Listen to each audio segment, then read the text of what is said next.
আসসালামু আলাইকুম। বর্গের একটি অসাধারণ ম্যাজিক আমি আপনাদের সামনে আজকে উপস্থাপন করব। একটু ক্লাসটি মনোযোগ সহকারে দেখেন। আমরা 5 সেকেন্ডের মধ্যে বর্গ নির্ণয় শিখব। তো আমি 12 এই সংখ্যাটি যদি আমি বর্গ করতে যাই, আপনারা একটু দেখবেন।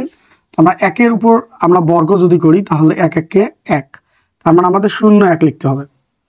অলওয়েজ আমাদের 2 সংখ্যা লিখতে হবে। কোনোভাবে আমরা যদি 2 এর উপর স্কয়ার করি তাহলে 4 হয়, তার মানে আমরা 0 4 লিখব। এখন আমাদের কি করতে হবে, এক ঘর বাদে এই 3টা সংখ্যা আমাদের গুণ করতে হবে।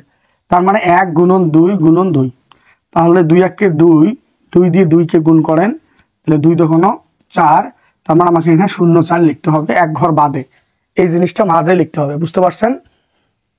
এখন আমরা একটু যোগ করি, তাহলে এখানে হচ্ছে 4, এখানে 4 আর এখানে হচ্ছে 1, তার মানে 144। বিষয়টি অবশ্যই আপনারা বুঝতে পারছেন। আমি আরেকটি আপনাদেরকে বিষয় দেখাচ্ছি।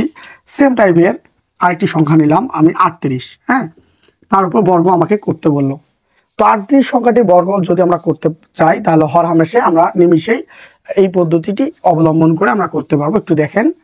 তো আমরা প্রথম যে কাজটি করব, এই 3-এর উপর স্কয়ার করব। 3-এর উপর স্কয়ার করলে কি হয়, 9 হয়, তার মানে আমরা 0 9 লিখব, ঠিক আছে। আর 8-এর উপর স্কয়ার করলে কত হয়, 8 8 64 হয়, তার মানে আমরা 64 লিখব।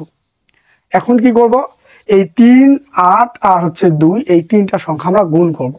তাহলে কত হচ্ছে, 3 8 24, 24 দিয়ে এটাকে গুণ করেন, তাহলে হচ্ছে 48। এখন এই দুইটা আমরা এক ঘর বাদে লিখবো। এখন এটা আমরা যোগ করলে ইনশাল্লাহ আমাদের রেজাল্ট চলে আসবে। তাহলে 4 আছে, 4 থাকতেছে। এখন 8 দিয়ে আমরা এটা যোগ করব, 14 4, আবার হাতে 1 থাকতেছে, তাহলে দেখেন 5 আর এখানে 14 থাকতেছে, 9 যোগ করলে 14। তার মানে আমরা নিমিষেই 5 থেকে 7 সেকেন্ডের মধ্যে আমরা এই ধরনের ম্যাথগুলো বর্গ নির্ণয় করতে পারবো যে কোনো সংখ্যার। আপনারা অবশ্যই আমাকে যদি অঙ্কটি বুঝে থাকেন তাহলে আপনারা একটু আমাকে এইটা কমেন্ট করবেন যে 52 এর বর্গ কত হবে। অবশ্যই আমাকে আপনারা ডিটেলস জানিয়ে দিবেন। ভালো থাকেন, সুস্থ থাকেন।